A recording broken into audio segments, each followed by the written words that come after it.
Mukesh Sahni NDA से India और India से एनडीए लगातार भटक रहे थे, मगर अंततः उन्होंने एक जगह चुनी, वो थी महागठबंधन यानी कि इंडिया गठबंधन। और इसमें शामिल होने के बाद अब सवाल उठता है कि आखिर वो किन सीटों पर असर डाल सकते हैं, किन सीटों पर बीजेपी को नुकसान पहुंचा सकते हैं। आज उस बारे में चर्चा करेंगे। इसके अलावा वीआईपी की जो कोटे की 3 सीटें हैं, वहां पर कौन प्रत्याशी हो सकता है और कब तक की घोषणा हो सकती है, इसके बारे में आपको बताएंगे। इसके अलावा महागठबंधन की वीआईपी की 3 सीटें मिला दें तो अब इस वक्त महागठबंधन की करीब 10 सीटें बची हुई हैं जिन पर ऐलान बाकी है।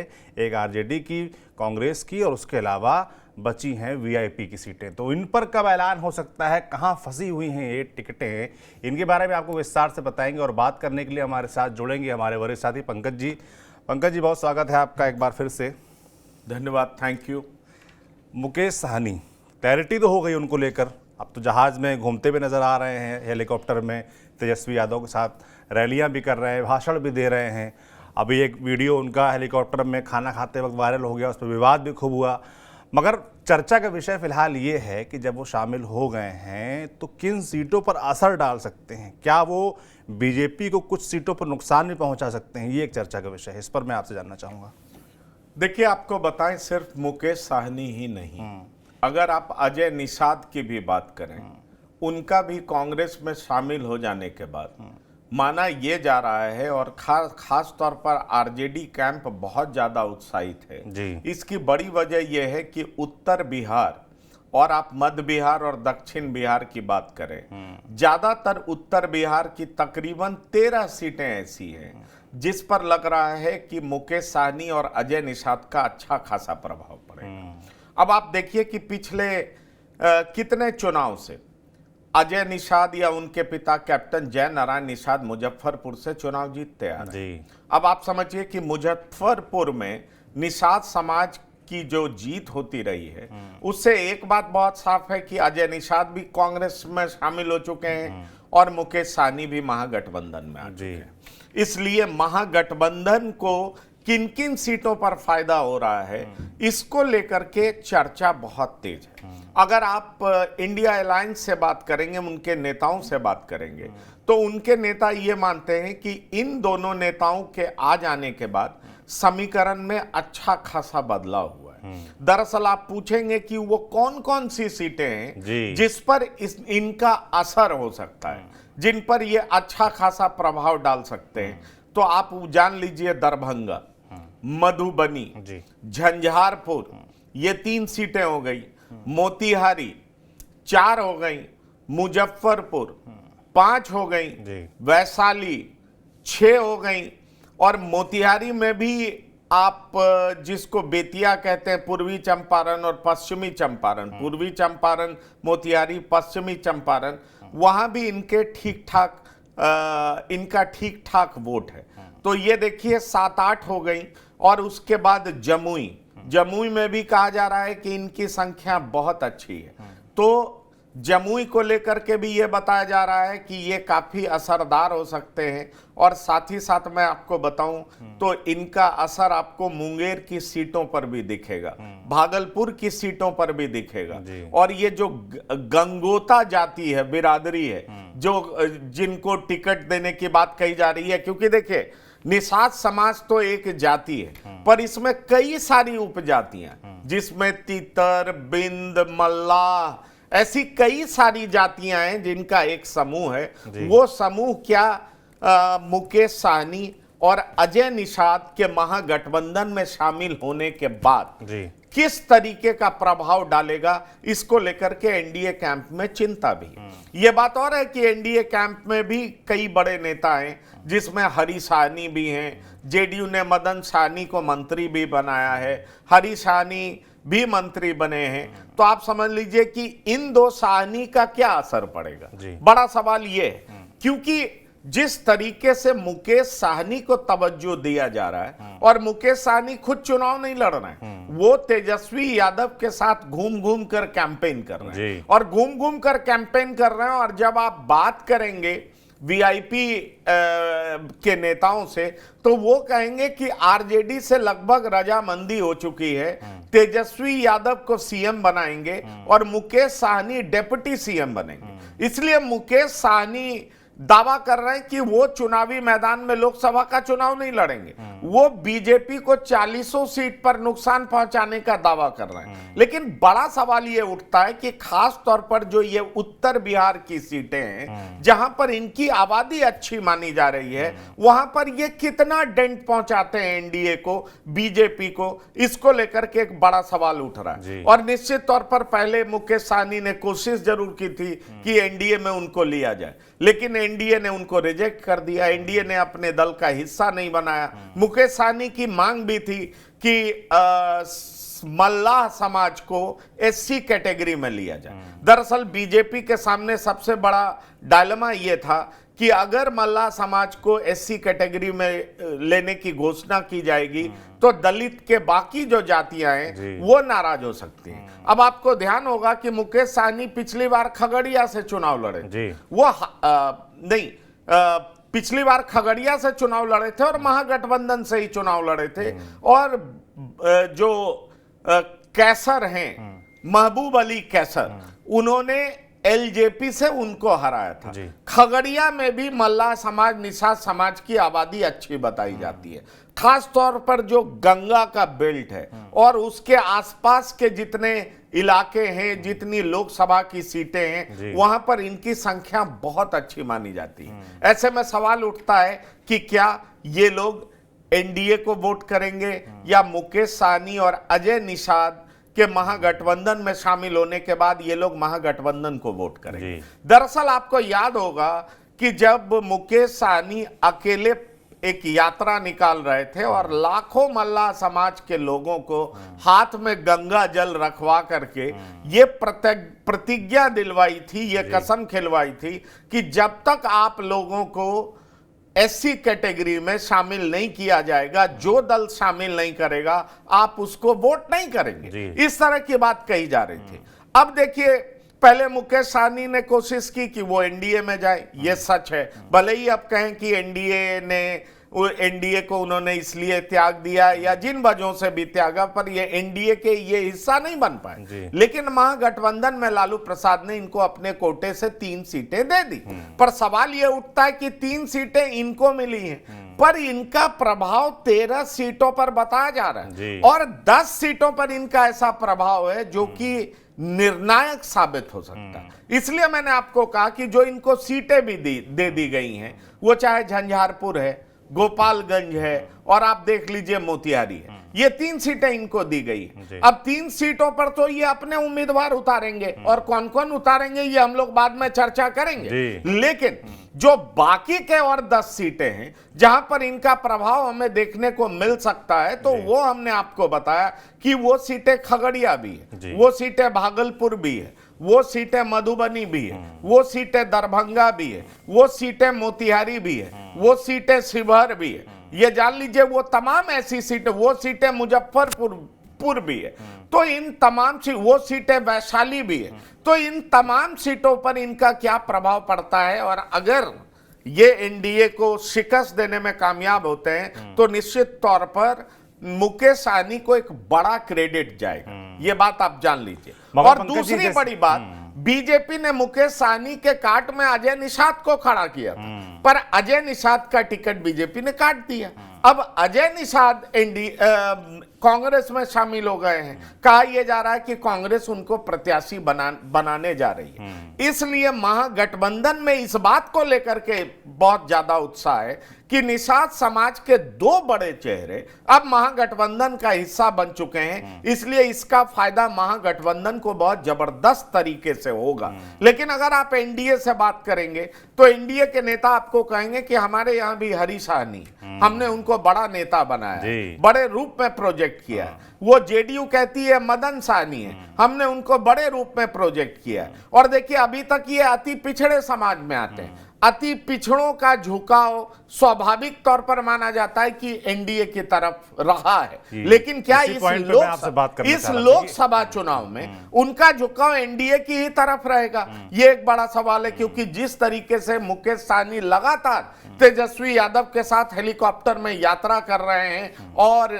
एनडीए के खिलाफ आग उगल रहे हैं, उससे एक बात बहुत साफ नजर आता है कि मुकेश सहनी अगर महागठबंधन को कामयाबी कुछ ऐसी सीटों पर दिला पाते हैं जहां मल्लाह समाज के जो वोट हैं वो ठीक ठाक हैं, निर्णायक स्थिति में हैं, तो निश्चित तौर पर मुकेश सहनी एक बड़े नेता के तौर पर उभरेंगे। बिल्कुल उभरेंगे। तो कुल मिलाकर उन पर जिम्मेदारी ये बहुत रहने वाली है कि वोट ट्रांसफर वो निषादों का, मल्लाहों का करा पाते हैं कि नहीं महागठबंधन की तरफ। क्योंकि मुझे अच्छे से याद है कि हमारी जब इस विषय पर जब उनका डिसाइड नहीं हुआ था कि किस तरफ वो जाएंगे, तो ये डिस्कशन होता था कि आरजेडी निषाद मुकेश सहनी को इस तरीके से देखती है कि निषाद वोटर वैसे भी पारंपरिक तौर पर बीजेपी या एनडीए का वोटर रहा है, तो वो क्या ट्रांसफ़र करा पाएंगे। तो इनका बहुत बड़ा टेस्ट है, मुकेश सहनी का इस बार बड़ा टेस्ट होने वाला है।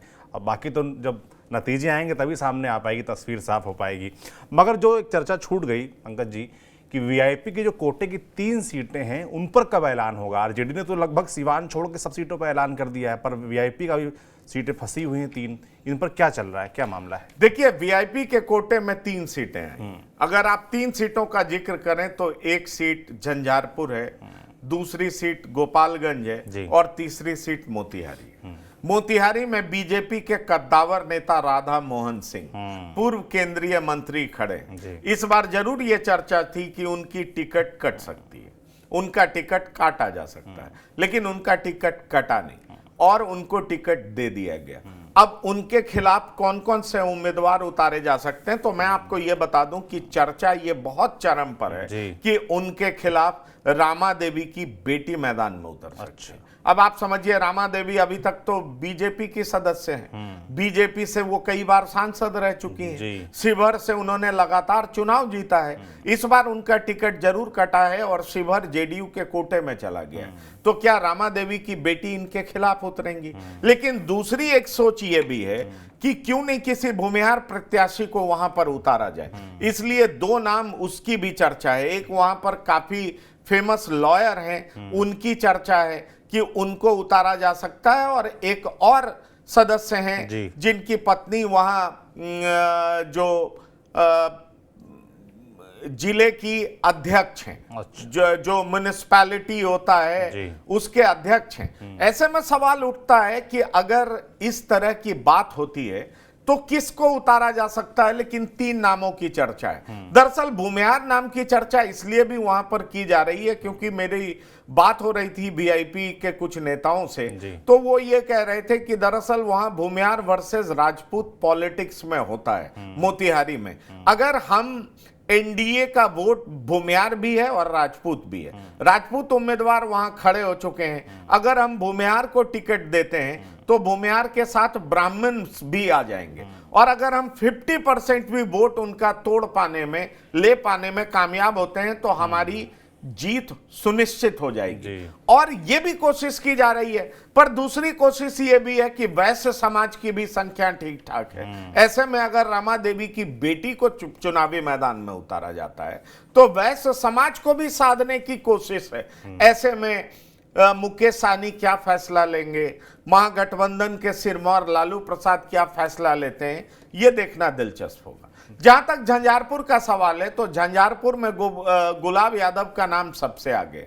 गुलाब यादव आरजेडी के सदस्य रहे, लेकिन चूंकि ये वीआईपी के कोटे में सीट गई है तो कहा जा रहा है कि गुलाब यादव को ही लड़ाया जाएगा।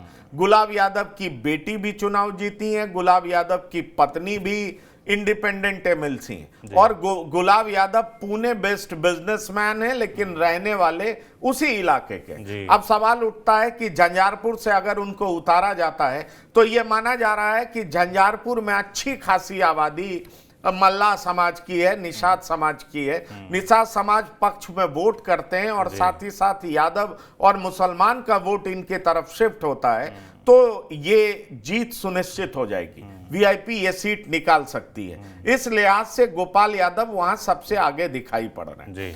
अब रही बात कि गोपालगंज में क्या होगा, तो गोपालगंज सुरक्षित सीट है। गोपालगंज में एक पूर्व सांसद अनिल कुमार की भी चर्चा है और दूसरा नाम सुदामा मांझी का है। ऐसे में सवाल उठता है कि सुरक्षित सीटों में इन 2 में से किसको चुनावी मैदान में उतारेंगे, ये देखना दिलचस्प होगा। क्योंकि जहां तक अनिल कुमार का सवाल है तो अनिल कुमार वर्तमान मंत्री सुनील कुमार जो कि शिक्षा मंत्री हैं, उनके भाई बताए जाते हैं, जी। और सुदामा मांझी वहां लगातार राजनीति में सक्रिय रहे हैं, सामाजिक सेवा में उनका लंबा योगदान रहा है, इसलिए यह माना जाता है कि वो भी टिकट के प्रबल दावेदार जी। हैं। अब सवाल उठता है कि वीआईपी पार्टी में एक सोच है, वो ये सोच है कि हमारे हाथों 3 सीटें आई हैं, 2 पे हम पिछड़ा और इस सुरक्षित सीट पर हम दलित समाज से किसी को उतार सकते हैं, मोतिहारी में 1 सीट हम अगड़े को भी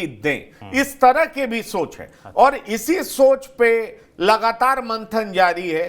अब इस सोच के साथ वीआईपी पार्टी कैसे आगे बढ़ती आने वाले समय में यह देखना दिलचस्प होगा, लेकिन वीआईपी पार्टी यह तय मान रही है कि इन 3 सीटों पर वीआईपी पार्टी का तो जलवा दिखेगा ही दिखेगा, लेकिन साथ ही साथ 13 सीटों पर मल्लाह समाज जिस तरीके से महागठबंधन के पीछे खड़े दिखाई देंगे, उसका फायदा महागठबंधन को होगा। लेकिन एनडीए इस बात को सिरे से खारिज करती है। एनडीए कहती है कि पिछड़े अति पिछड़े के सबसे बड़े नेता प्रधानमंत्री मोदी स्वयं है, और निषाद समाज बीजेपी का स्वाभाविक वोटर है।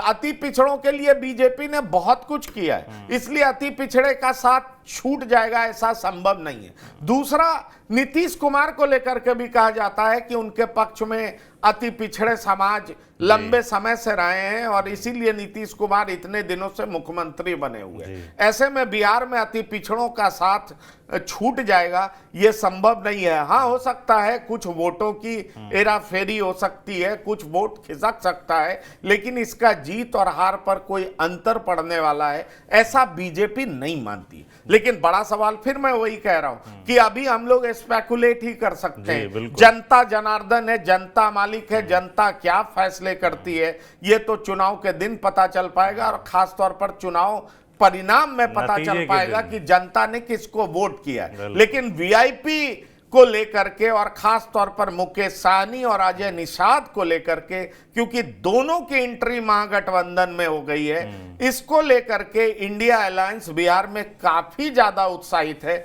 और इंडिया अलायंस मानता है कि पिछले बार का जो रिजल्ट रहा था वो रिजल्ट भले ही 39:1 था, 40 में 1 सीट ही कांग्रेस जीत पाई थी, लेकिन इस बार हम दर्जन भर से ज्यादा सीटें जीतेंगे और बीजेपी को करारा जवाब देंगे। इसलिए मैं आपको कह रहा हूं कि जिस तरीके से आपने सुना होगा कि लालू प्रसाद के सुपुत्र तेजस्वी यादव जगह जगह घूम रहे हैं, भाषण दे रहे हैं, उनकी सभा में अच्छी खासी भीड़ भी उमड़ रही है, और वो एक बात कह रहे हैं जो गौर फरमाने लायक है। वो ये बात कह रहे हैं कि जिस तरीके से आडवाणी जी का रथ मेरे पिता ने रोका था, मैं मोदी जी का रथ मैं रोकूंगा। अच्छा। मोदी का रथ मैं रोकूंगा।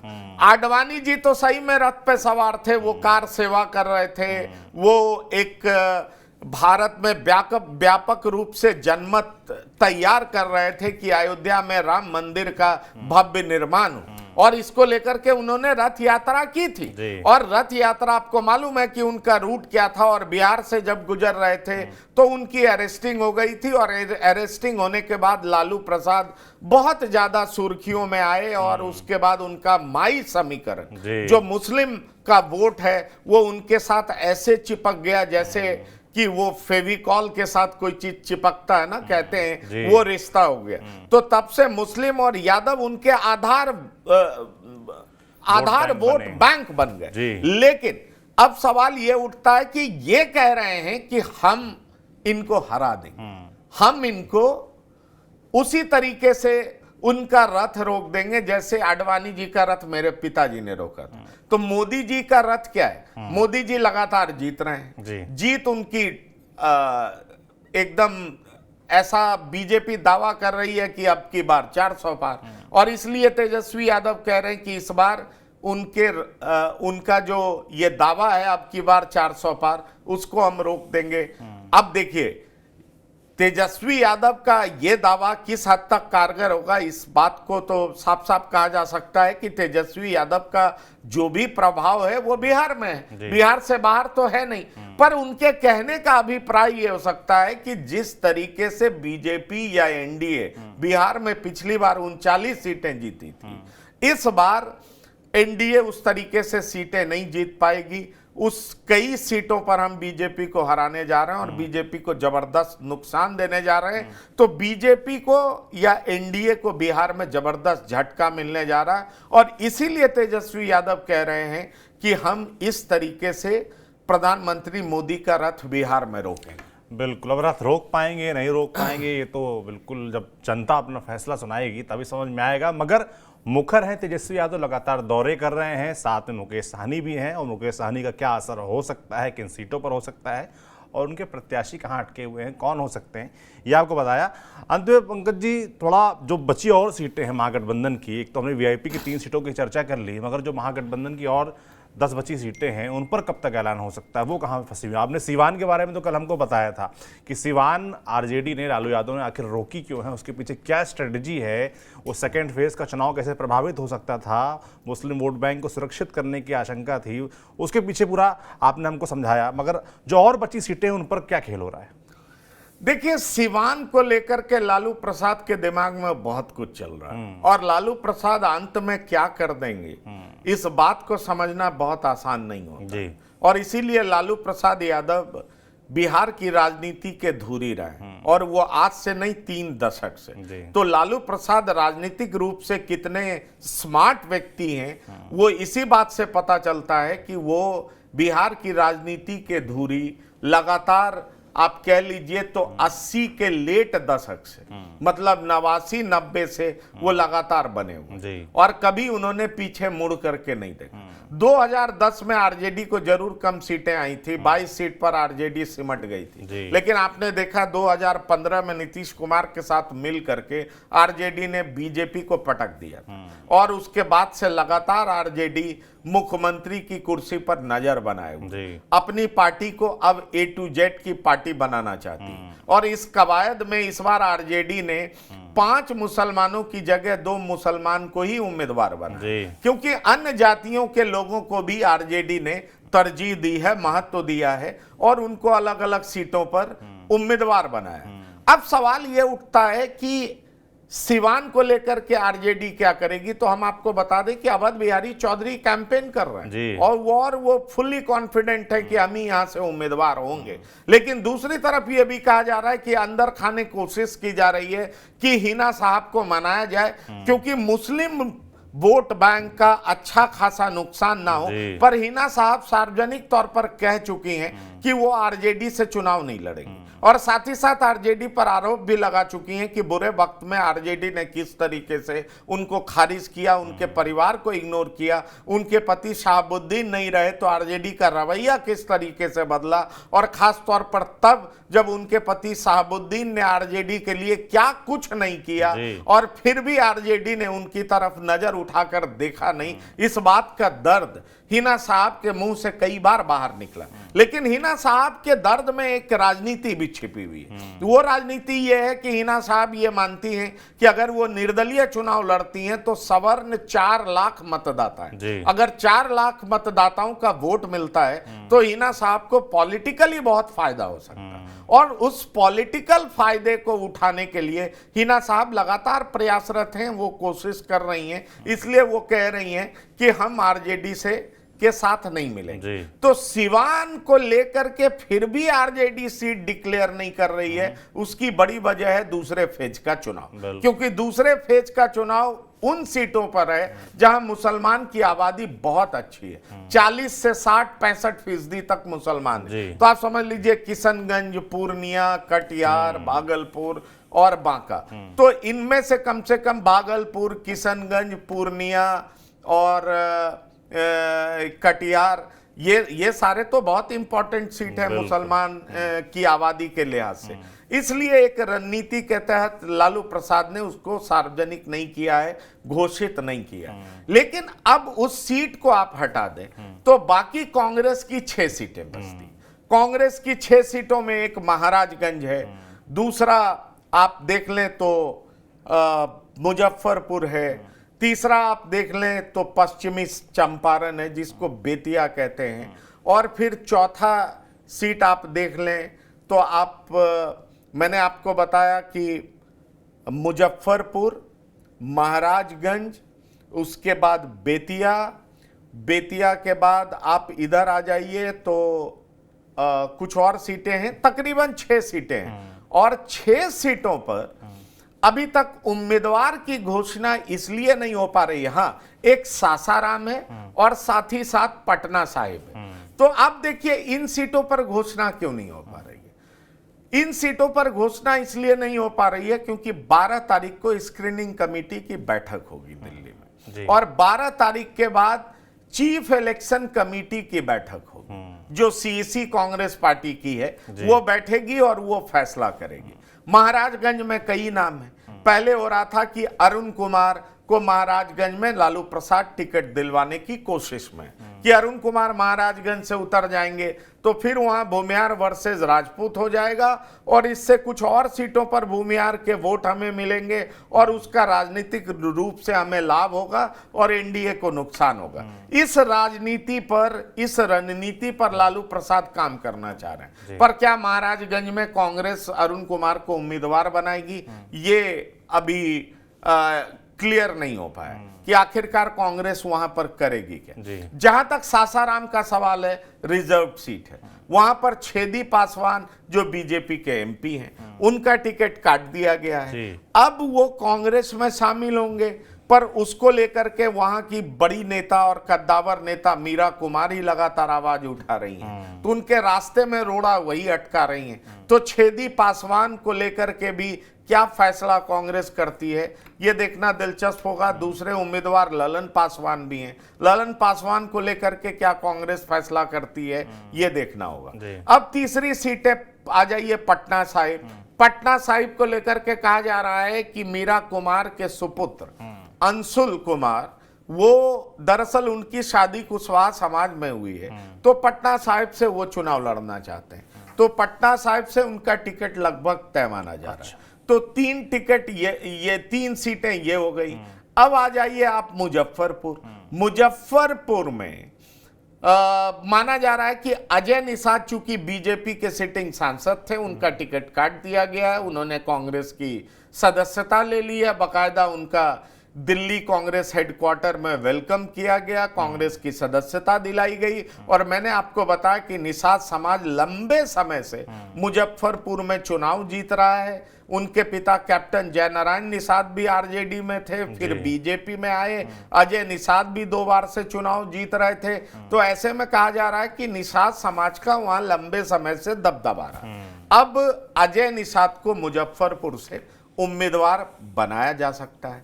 अब आ जाइए कि इन सीटों पर फिर बेतिया में क्या होगा। पश्चिम चंपारण में तो वहां कई नाम है, परेश मिश्रा का नाम है, मदन मोहन तिवारी का नाम है और शाश्वत केदार पांडे का नाम है। केदार पांडे मुख्यमंत्री थे, उनके पौत्र का नाम है। तो इन तमाम लोगों की चर्चा हो रही है। ऐसे में सवाल उठता है कि किन लोगों को टिकट दिया जाएगा, इस पर गंभीर रूप से चर्चा तो चल रही है। ये फैसला फाइनली आपको 13 तारीख को सुनाई देगा।